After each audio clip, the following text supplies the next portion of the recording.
Hello friends, कैसे आप लोग। तो पिछली कक्षा में हम लोग यहाँ तक के पढ़ लिए थे। आज हम लोग पढ़ेंगे आयनिक यौगिकों के गुणधर्म। मैं आयनिक यौगिकों के गुणधर्म आपको पढ़ाना शुरू करूँ उससे पहले मेरा आपसे हाथ जोड़ के ये रिक्वेस्ट है कि वीडियो को ज़्यादा से ज़्यादा शेयर कीजिएगा, ज़्यादा से ज़्यादा लोगों को अपने भाई के चैनल पर आप जोड़िए। जितना ज़्यादा व्यू आता है, जितना ज़्यादा सब्सक्राइबर आता है, हमें मोटिवेशन मिलता है, आप जानते हैं। खैर वो आपका काम है। चलिए अब शुरू करते हैं। आयनिक यौगिकों के गुणधर्म के बारे में जानने के लिए आइए निम्न क्रियाकलाप करें। ये क्रियाकलाप आप अपने से पढ़ेंगे। अगर आपको समझ आता है तो ठीक, नहीं आता तो मुझे कमेंट कीजिएगा कि भैया आप क्रियाकलाप भी पढ़ाइए, तो हम क्रियाकलाप। अब जो ये गुणधर्म देख रहे हैं ये काफ़ी इंपॉर्टेंट है, इससे क्वेश्चन बनता है, इसलिए आप ध्यान से देखिए और याद करने की कोशिश कीजिएगा। बार बार आप अगर पढ़ेंगे तो याद हो ही जाएगा, कोशिश करने वाली कोई बात नहीं। देखिए भौतिक प्रवृत्ति कैसा होगा, फिजिकल अपीयरेंस उसका कैसा होगा। धन एवं ऋण आयनों के बीच मजबूत आकर्षण बल के कारण आयनिक यौगिक ठोस और थोड़े कठोर होते हैं। देखिए क्या होता है, कठोर कोई कब होगा, जब उसके अंदर का जो अणु है ना, उसके अंदर का अणु परमाणु जो है वो आपस में बहुत ज्यादा बंधन टाइट रखेगा। आपको किसी के साथ बंधन कब हो जाता है, कब आप कठोर हो जाते हैं, जब आपके बीच में क्या होता है, आकर्षण का बंधन बहुत मजबूत हो जाता है।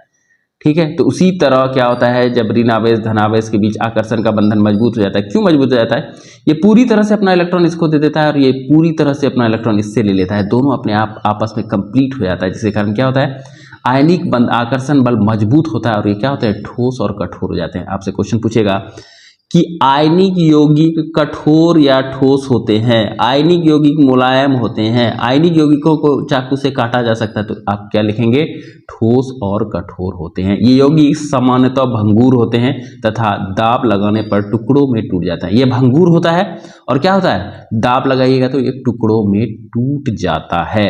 गलनांक एवं कथनांक, ये बात बहुत ज़्यादा इंपॉर्टेंट है, इसको ध्यान में रखिए कि गलनांक एवं कथनांक, आयनिक यौगिक का गलनांक एवं कथनांक बहुत अधिक होता है। आयनिक जो यौगिक होते हैं उसके गलनांक और कथनांक क्या होता है, काफ़ी उच्च होता है, क्योंकि मजबूत अंतर आणविक आकर्षण को तोड़ने के लिए ऊर्जा का पर्याप्त मात्रा की आवश्यकता होती है। क्योंकि दोनों आयनिक कंपाउंड में, अभी यहाँ आप देखे थे कि बंधन काफ़ी मजबूत होता है, तो वो बंधन को तोड़ने के लिए क्या होना चाहिए, बहुत ज़्यादा हीट का जरूरत पड़ता है। इसीलिए इसका क्या हो जाता है, ज़्यादा हीट देंगे तब ना उसके बीच का बंधन टूटेगा, तो उसके लिए गलनांक और कथनांक क्या हो जाता है, उच्च हो जाता है। इसका वैद्युत संयोजक यौगिकों सामान्यतः जल में घुलनशील तथा केरोसिन पेट्रोल आदि विलायकों में अविलय होते हैं।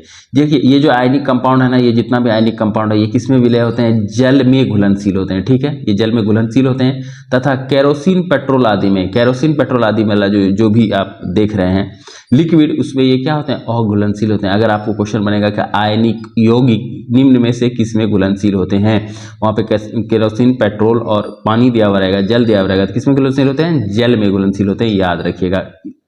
ये इससे सबसे ज्यादा क्वेश्चन बनता है कि आयनिक यौगिक के गलनांक निम्न होते हैं, उच्च होते हैं, तो याद रखिएगा उच्च होते हैं। अब आगे है विद्युत चालकता, विद्युत के प्रति इनका कैसा संवेदनशीलता है वही देखेंगे। किसी विलयन से विद्युत के चालन के लिए आवेशित कणों की गतिशीलता आवश्यक होती है। किसी विलयन से विद्युत के चालन के लिए आवेशित कणों की गतिशीलता अधिक होती है। देखिए क्या कह रहा है कि किसी विद्युत कण में जो है ना, किसी विलयन में जो है विद्युत के चालन के लिए आवेशित कणों की गतिशीलता आवश्यक होती है। देखिए कितना इंपॉर्टेंट क्वेश्चन है। एक विलयन लिए, विद्युत का चालन क्या होता है, आवेश का मूवमेंट। आपको आगे पढ़ाएंगे, जब हम विद्युत पढ़ाएंगे तो उसमें क्या पढ़ेंगे, फ्लो ऑफ इलेक्ट्रॉन। इलेक्ट्रॉन के फ्लो से ही ना इलेक्ट्रिसिटी जनरेट होता है, आपको पता होगा, उसके अपोजिट डायरेक्शन में। तो आवेश जितना ज्यादा जिसमें फ्लो करेगा क्या होगा, उतना ज्यादा वो विद्युत का सुचालक होगा। तो ये कह रहा है कि विद्युत के चालन के लिए आवेशित कणों की गतिशीलता आवश्यक है।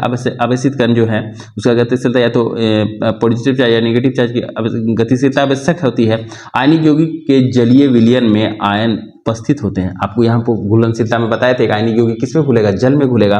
तो अगर वो जल में घुलेगा तो उसकी गतिशीलता जल में, आयनिक जलीय विलयन में उपस्थित आयन, उसके जलीय विलयन में क्या उपस्थित होगा, आयन उपस्थित होगा।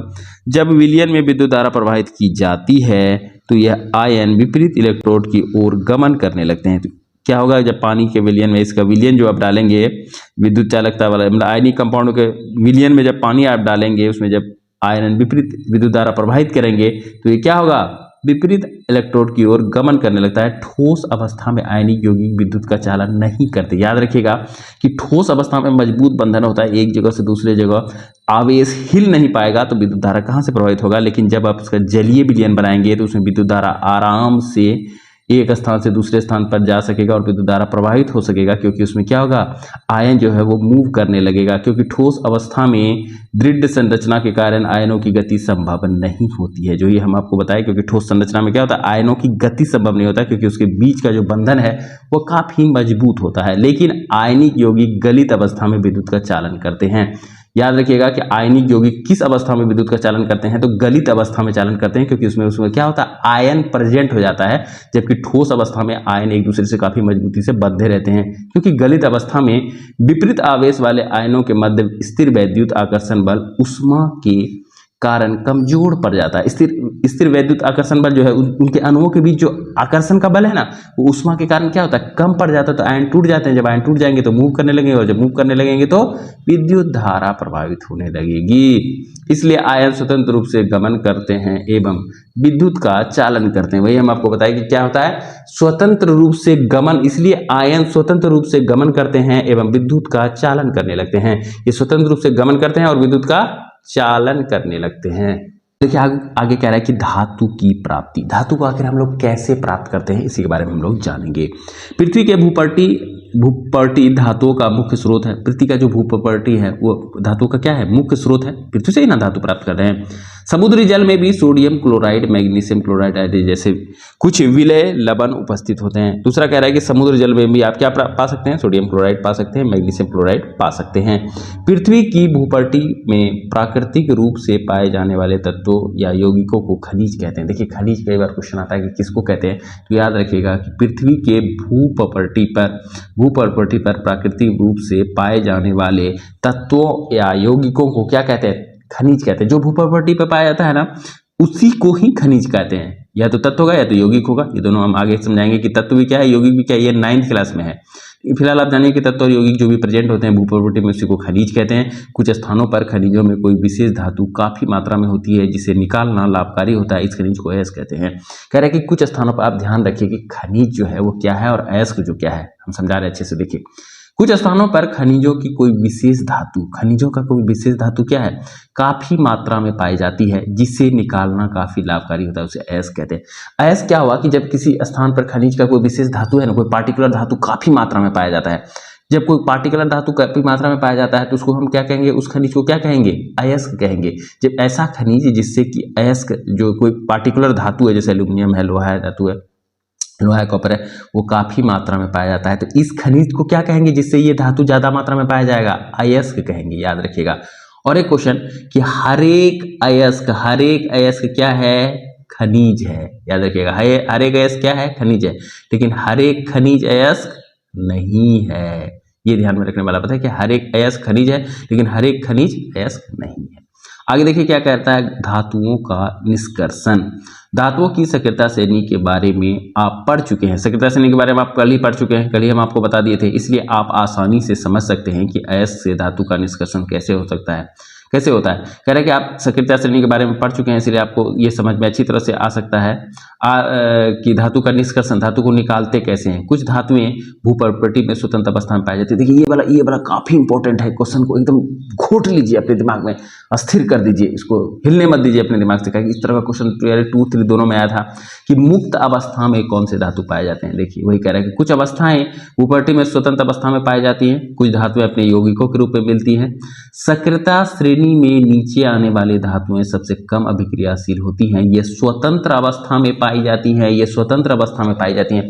सक्रियता श्रेणी आपको बताए थे कि डिक्रीजिंग ऑर्डर में रहता है, सबसे ऊपर, उसके बाद फिर नीचे, उसके बाद फिर नीचे। जो सबसे नीचे होगा वो क्या होगा, सबसे कम एक्टिव होगा, जो सबसे ऊपर होगा वो क्या होगा, सबसे अधिक एक्टिव होगा। तो वही कह रहा है सक्रियता श्रेणी में नीचे आने वाली धातुएं सबसे कम अभिक्रियाशील होती हैं, ये सबसे कम अभिक्रियाशील होता है जो नीचे होता है। ये स्वतंत्र अवस्था में पाई जाती हैं। किस अवस्था में पाई जाती हैं, स्वतंत्र अवस्था में। जो सबसे कम अभिक्रियाशील होगा ना, वो क्या होगा, स्वतंत्र अवस्था में पाया जाएगा। इसको ऐसे समझिए, जो बेरोजगार रहता है वो आपको आसानी से मिल जाएगा, लेकिन जो जॉब कर रहा है, बहुत इधर उधर काम में बिजी है, वो आपको जल्दी नहीं मिलेगा।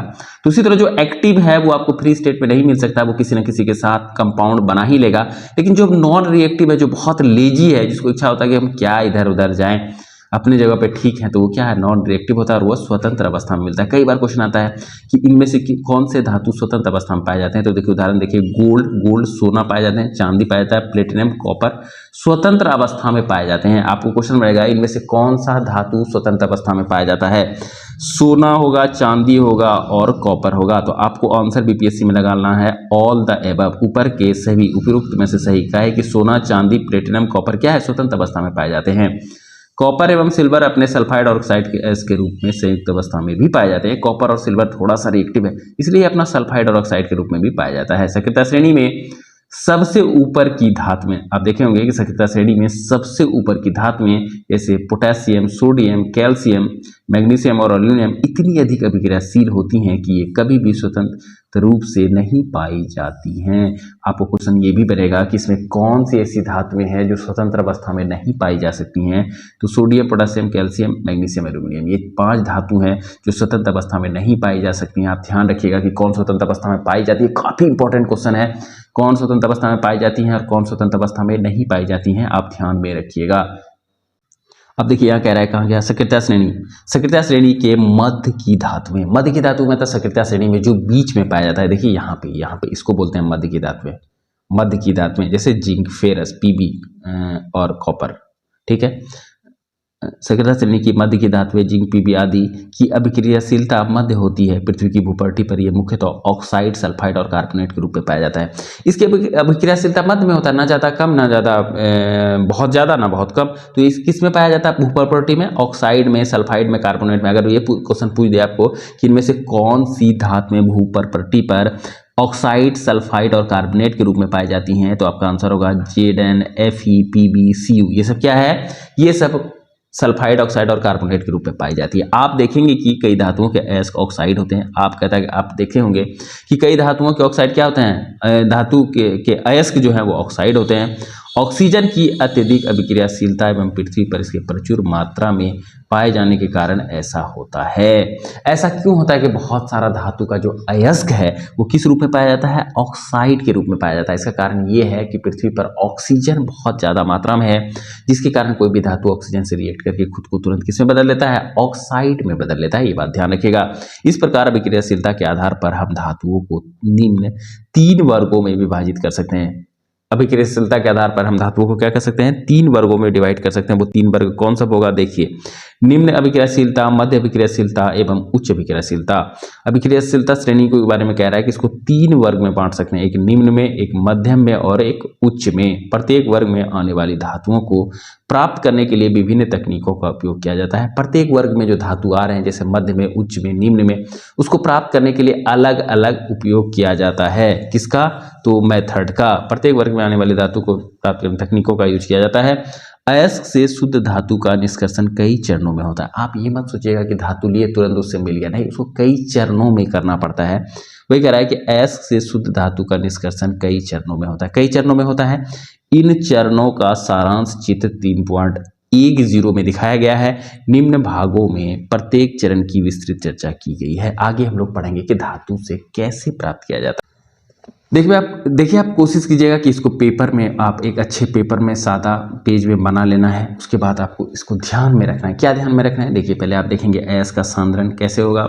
उच्च अभिक्रियाशील धातुएं, मध्य अभिक्रियाशील धातुएं और निम्न अभिक्रियाशील धातुएं। उच्च अभिक्रियाशील धातुओं को कैसे प्राप्त किया जाएगा, गलित धातु का विद्युत अपघटन, गलित धातु का विद्युत अपघटन करेंगे और शुद्ध धातु पा लेंगे।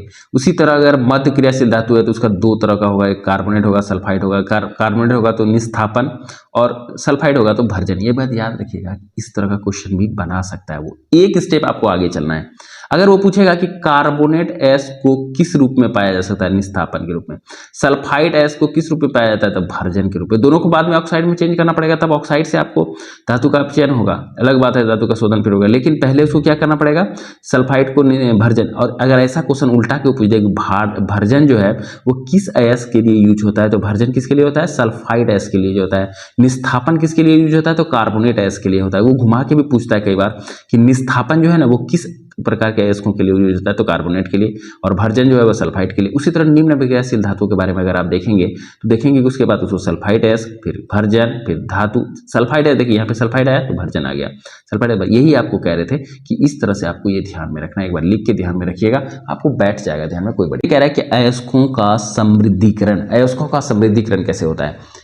पृथ्वी से खनित अयस्कों में मिट्टी, रेत आदि कई अशुद्धियां होती है जिसे गैंग कहते हैं। ये क्वेश्चन बन चुका है कि खनिज अयस्कों में मिट्टी, रेत आदि जैसी कई अशुद्धियां होती है जिन्हें क्या कहते हैं। तो मिट्टी, रेत जैसे आदि अशुद्धियां जो जब अयस्क में मिला रहता है तो उसे क्या कहते हैं, गैंग कहते हैं। याद रखिएगा, गैंग कहते हैं। धातुओं के निष्कर्षण से पहले अयस्क से अशुद्धियों को हटाना आवश्यक होता है। क्या होता है, धातुओं के निष्कर्षण से पहले अयस्क से अशुद्धियां हटाना पड़ता है।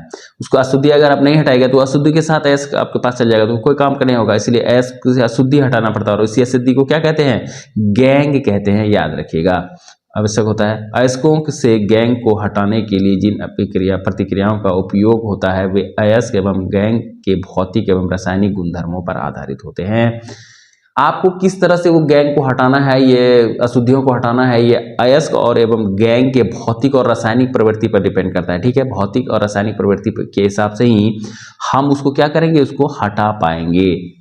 इस पृथक्करण के लिए विभिन्न तकनीक अपनाई जाती है। इस पृथक्करण के लिए क्या होता है, विभिन्न तकनीक अपनाई जाती है। कौन सा तकनीक है, चलिए देखते हैं।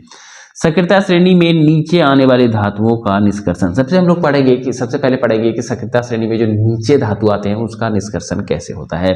सक्रियता श्रेणी में नीचे आने वाले धातुएं काफी अनअभिक्रिया होती है, अनअभिक्रियक होते हैं। नीचे ऐसे समझिए कि सक्रियता श्रेणी में नीचे आने वाले धातुओं का भी अभिक्रियक मतलब ज्यादा क्रियाशील नहीं होते हैं। इन धातुओं के ऑक्साइड को केवल गर्म करने से ही धातु प्राप्त किया जा सकता है। चूंकि नीचे जो धातु आते हैं बहुत कम अभिक्रियाशील होते हैं, इसीलिए इसको गर्म करके ही इनके ऑक्साइड से तुरंत क्या होता है, धातु प्राप्त हो जाता है। उदाहरण के लिए सिनेबार एचजीएस मरकरी पादप का एक अयस्क है। देखिए इस तरह का जो क्वेश्चन दिया हुआ है ना, पार्टिकुलर इस तरह का पूछ देता है कि सिनेबार किसका अयस्क है। सिनेबार जो है वो मरकरी का अयस्क है। वायु में गर्म करने पर यह सबसे पहले म्यूक्रिक ऑक्साइड, ये एचजीओ म्यूक्रिक ऑक्साइड में परिवर्तित होता है, और अधिक गर्म करने पर म्यूक्रिक ऑक्साइड मरकरी पारद में परिवर्तित हो जाता है। देखिए कहता क्या है, सिनेबार को जब हम गर्म करते हैं तो ये किस में हो जाता है, मरकरिक ऑक्साइड में हो जाता है, और मरकरिक ऑक्साइड को अधिक गर्म करेंगे तो आप तुरंत वो मरकरी में कन्वर्ट हो जाएगा, तो इसको पाना बहुत आसान हो जाता है।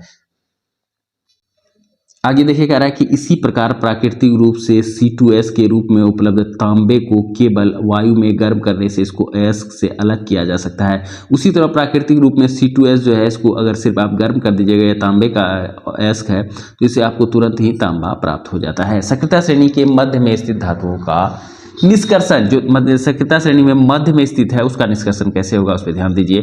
सक्रियता श्रेणी में मध्य में उपस्थित धातुएं जैसे आयरन है, जिंक है, लेड है, कॉपर है, ये जो चार है आयरन, जिंक, लेड, कॉपर की अभिक्रियाशील मध्य में होती है। आपको क्वेश्चन ये भी बन सकता है इसमें से किन धातु की सक्रियता या अभिक्रियाशीलता मध्य में है, तो आयरन, जिंक, लेड, कॉपर की अभिक्रियाशीलता कहाँ पे है, मध्य में है। प्रकृति में यह प्रायः सल्फाइड या कार्बोनेट के रूप में पाई जाती है। प्रकृति में किस रूप में पाया जाता है, सल्फाइड या कार्बोनेट के रूप में। सल्फाइड या कार्बोनेट की तुलना में धातु को उसके ऑक्साइड से प्राप्त करना अधिक आसान है।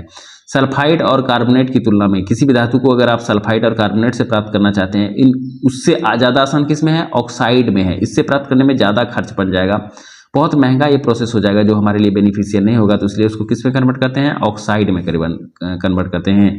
इसलिए अपचयन से पहले धातुओं को सल्फाइड एवं कार्बोनेट को धातु को ऑक्साइड में परिवर्तन करना आवश्यक है। इसलिए अपचयन उसे धातु आप निकालें उससे पहले जो सल्फाइड और कार्बोनेट के धातु के ये है उसको किस में कन्वर्ट होना पड़ता है, ऑक्साइड में, धातु ऑक्साइड में परिवर्तित करना पड़ता है। धातु जब सल्फाइड और कार्बोनेट के फॉर्म में रहते हैं ना, तो उसको किस फॉर्म में पहले कन्वर्ट करना पड़ता है, ऑक्साइड के फॉर्म में। मध्य अभिक्रियाशील धातु के बारे में हम लोग अभी पढ़ रहे हैं। सल्फाइड अयस्क को वायु की उपस्थिति में अधिक गर्म करने पर यह ऑक्साइड में परिवर्तित हो जाता है। इस प्रक्रिया को भर्जन कहते हैं। आपसे पूछा जाएगा भर्जन किसके कहते हैं, तो जब सल्फाइड अयस्क को, भर्जन किसके लिए उपयोग होता है, आपको पता थे ऊपर कि सल्फाइड के लिए यूज होता है। तो सल्फाइड अयस्क को वायु की उपस्थिति में गर्म करने पर, अधिक ताप पर गर्म करने पर यह ऑक्साइड में परिवर्तित हो जाता है। जब आपके पास सल्फाइड अयस्क होगा उसको वायु की उपस्थिति में आप जब बहुत ज़्यादा गर्म करेंगे तो किस में कन्वर्ट हो जाएगा, ऑक्साइड में कन्वर्ट हो जाएगा। परिवर्तित हो जाता है और इस प्रक्रिया को, जिस प्रक्रिया के द्वारा आपका सल्फाइड का धातु ऑक्साइड में कन्वर्ट हो गया है, उस प्रक्रिया को क्या कहेंगे? भर्जन कहेंगे। याद रखिएगा, सल्फाइड एस किस में कन्वर्ट हो जाता है? ऑक्साइड में। जब आप अधिक ताप देते हैं तो इस प्रोसेस को भर्जन कहते हैं, आप ध्यान में रखिएगा। वही कार्बोनेट एस को सीमित वायु में अधिक ताप पर गर्म करने पर यह ऑक्साइड में परिवर्तित हो जाता है। इस प्रक्रिया को निस्थापन कहते हैं। वही कार्बोनेट एस के लिए ज्यादा वायु का अवस्थित नहीं होता है, एक सीमित वायु रखना है आपको, लेकिन अधिक ताप दोनों में लगेगा। जब अधिक ताप आप देंगे तो कार्बोनेट एस जब परिवर्तित हो जाएगा ऑक्साइड में, तो उस प्रोसेस को हम लोग क्या कहेंगे? निस्थापन कहेंगे। जब कार्बोनेट एस परिवर्तित हो जाएगा ऑक्साइड में तो इस प्रोसेस को हम लोग निस्थापन कहेंगे। वहीं जब सल्फाइड एस का कन्वर्ट हो जाएगा ऑक्साइड में तो इस प्रोसेस को भर्जन कहेंगे। याद रखिएगा, जिंक के एस्को में भर्जन एवं निस्थापन के में निम्न रासायनिक अभिक्रिया होती है। जिंक का जब भर्जन करेंगे तो क्या होगा? जिंक का जब भर्जन करेंगे तो क्या होगा? जिंक का जब निस्थापन करेंगे तो क्या होगा? तो यहाँ पे देख लीजिए, आप जब वो देंगे तो जेडनो तापन, इसमें क्या लग रहा है? ये देखिए, ये भी आप समझने की कोशिश कीजिए, यहाँ हीट देना पड़ रहा है। किस तरह का विक्रिया हो जाएगा? ऐसी विक्रिया जिसमें बाहर से आपको हीट देना पड़ेगा, उसे क्या कहेंगे? उष्माशोषी या इंडोथर्मिक कहेंगे। तो इसमें हीट आप दीजिएगा तो ये जेडनो और SO2 में कन्वर्ट हो जाएगा। जब जेडनो3 को तापन फिर और आप हीट दीजिएगा तो ये जेडनो और CO2 में कन्वर्ट हो जाएगा। ये हुआ निस्थापन। ये कार्बोनेट एस था, इसमें आप हीट किए तो ये किसमें कन्वर्ट हो गया? जिंक ऑक्साइड, और CO2 दे दिया। ये वर्जन का प्रोसेस है। आप हमेशा याद रखिएगा कि यहाँ पे एस दिया हुआ है, एस सल्फाइड हो गया।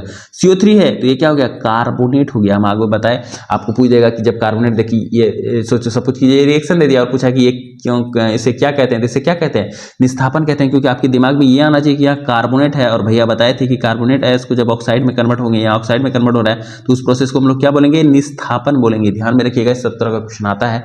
आगे आपको अगर ये दे देगा ZnS + O3 ZnO बनता था, आपके ध्यान में आना चाहिए था कि भैया बताए थे कि सल्फाइड एस को जब वायु में गर्म करते हैं अधिक ताप पर तो वो ऑक्साइड में परिवर्तित हो जाता है और इस प्रोसेस को क्या कहते हैं? तो भर्जन कहते हैं। ये आप ध्यान में रखिएगा। इसके बाद कार्बन जैसे उपयुक्त अपचायक का उपयोग कर धातु ऑक्साइड से धातु प्राप्त किया जाता है। उदाहरण के लिए जब जिंक ऑक्साइड को कार्बन के साथ गर्म किया जाता है तो ये जिंक धातु में उपचयित हो जाता है। ठीक है, उदाहरण के लिए जब जिंक ऑक्साइड में कन्वर्ट हो जाता है। देखिए आगे क्या कह रहा है कि प्रथम अध्याय में दिए गए ऑक्सीकरण और अपचयन प्रक्रम से आप पहले ही परिचित हैं। आपको हम पहले ही अध्याय में ऑक्सीडेशन और रिएक्शन किसे कहते हैं अच्छी तरह से समझा दिए थे। उसी के बारे में यहाँ कह रहा है कि धातुओं को उनके यौगिकों से प्राप्त करना भी अपचयन प्रक्रम है। आपको पूछ देगा क्वेश्चन में कि धातुओं को उनके यौगिकों से निकालने वाली घटना को क्या कहते हैं? अपचयन कहते हैं या उपचयन कहते हैं? तो अपचयन कहते हैं। धातु, देखिए सब टफ लेवल का क्वेश्चन हो गया। धातुओं को यौगिकों से अलग करने की प्रक्रिया क्या कहते हैं? अपचयन कहते हैं। धातुओं को उनको यौगिक से निकालने की प्रक्रिया क्या कहते हैं? अपचयन कहते हैं। कार्बन कोयला का उपयोग कर धातु के ऑक्साइड को धातु में अपचयन करने के अलावा विस्थापन अभिक्रिया का भी उपयोग किया जा सकता है। देखिए क्या कह रहा है कि कार्बन का उपयोग करके धातु के ऑक्साइड को धातु में अपचयन करने के अलावा, धातु को आप धातु के ऑक्साइड में अपचयन करने के अलावा, कार्बन का उपयोग करके अपचयन करने के अलावा कोयला जो गर्म करने का कह रहा है, गर्म करने के अलावा आप क्या कर सकते हैं? अभिक्रिया, विस्थापन अभिक्रिया का भी उपयोग कर सकते हैं। विस्थापन अभिक्रिया आपको हम पहले ही समझा दिए थे, ध्यान रखिएगा कि जब अधिक अभिक्रियाशील धातु क्या कर सकता है? अपने से कम अभिक्रियाशील धातु को विस्थापित कर देता है। ये तो होता है। अत्यधिक अभिक्रियाशील धातुएं जैसे सोडियम, पोटेशियम, कैल्शियम आदि को अपचायक के रूप में उपयोग किया जा सकता है, क्योंकि ये निम्न अभिक्रियाशील वाले धातुओं को उनके यौगिकों से विस्थापित कर सकते हैं। इनको अपचायक के रूप में उपयोग किया जा सकता है क्योंकि ये क्या करेंगे? अपने से जो निम्न अभिक्रियाशील वाले धातु होंगे उसको उसके स्थान से हटा के उसका स्थान कौन ले लेगा? खुद ले लेगा। उदाहरण के लिए जब मैग्नीज डाइऑक्साइड को एल्यूमिनियम चूर्ण के साथ गर्म किया जाता है तो निम्न अभिक्रिया होती है। MnO2 + 4Al = Mn + Al2O3 + उष्मा। ये और यहाँ पे देखिए उष्मा रिलीज कर रहा है। इस प्रोसेस में क्या हो रहा है? उष्मा रिलीज हो रहा है। इसका मतलब ये किस तरह का अभिक्रिया है? उष्माक्षेपी, जिसे एक्सोथर्मिक कहते हैं। ये सब भी आप दिमाग में बैठाते जाइए। क्या आप उन पदार्थों को पहचान सकते हैं जिनका ऑक्सीकरण या अपचयन हो रहा है? यानी कि आप पहचान सकते हैं कि किनका अपचयन या ऑक्सीकरण हो रहा है। देखिए कह रहा है कि यह विस्थापन अभिक्रिया अत्यधिक उष्माक्षेपी होती है। यही हम आपको अभी थोड़ी देर पहले बताइए। विस्थापन का जो अभिक्रिया होता है जिसमें एक अधिक अभिक्रियाशील धातु कम अभिक्रियाशील धातु को हटा लेता है, तो ये क्या होता है, उष्माक्षेपी होता है। ऐसे समझिए कि जब पावरफुल आदमी कम पावरफुल आदमी को हटाएगा तो कुछ ना कुछ बहस होगा, लड़ाई झगड़ा होगा, तो उसमें क्या होगा, हीट जनरेट होगा कि नहीं होगा। तो उसी तरह कह रहा है कि यह अभिक्रिया काफी उष्माक्षेपी होती है। इससे उत्सर्जित उष्मा की मात्रा इतनी अधिक होती है कि धातुएं गलित अवस्था में प्राप्त होती है। उष्मा से ये जो अभिक्रिया होता है उसको विस्थापन फिर करने का, ये इतना अधिक एनर्जी छोड़ता है कि धातुएं किस अवस्था में प्राप्त होती है, गलित अवस्था में, मतलब मेल्टेड फॉर्म में वो मिलता है। वास्तव में आयरन ऑक्साइड Fe2O3 के साथ एल्यूमिनियम की अभिक्रिया का उपयोग रेल की पटरी एवं मशीनों के पुर्जों के दरारों को जोड़ने में किया जाता है।